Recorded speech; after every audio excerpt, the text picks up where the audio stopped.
আমরা আজকে সমাবেশ থেকে বলবো, আগে পাশা ব্যবহার শিখে তারপরে রাজনীতি আসুন, না হলে দেশের মানুষের মধ্যে দ্বন্দ্ব, সংঘাত এগুলো তৈরি হবে, বিশৃঙ্খলা তৈরি হবে।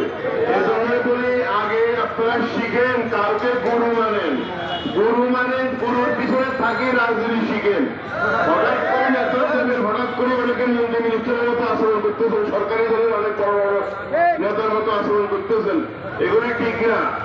আমি আজকে সমাবেশে এনসিপি নাসিরউদ্দিন পাটোয়ারির উদ্দেশ্যে বলতেছি, আপনি বিশেষ করে অনেকে বলতেছি, আগে সংশোধন হয়ে যান এবং ভাষা ব্যবহার ঠিক করে রাজনীতিতে আসেন। এভাবে ভাষা ব্যবহার আপনি যেভাবে করতেছেন, এভাবে করতে গেলে এই দেশের মানুষের মধ্যে মতবিরোধ এবং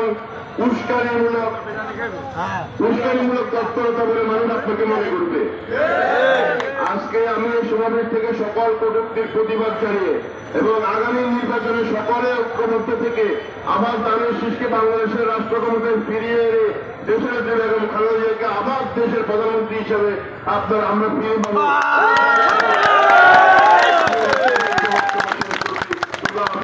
বাংলাদেশ জিন্দাবাদ, বাংলাদেশ জাতীয়তাবাদী দল জিন্দাবাদ, জাতীয়তাবাদী শ্রমিক দল জিন্দাবাদ, জিন্দাবাদ। এখন এই বক্তব্য রাখবেন আজকের সভার সম্মানিত সভাপতি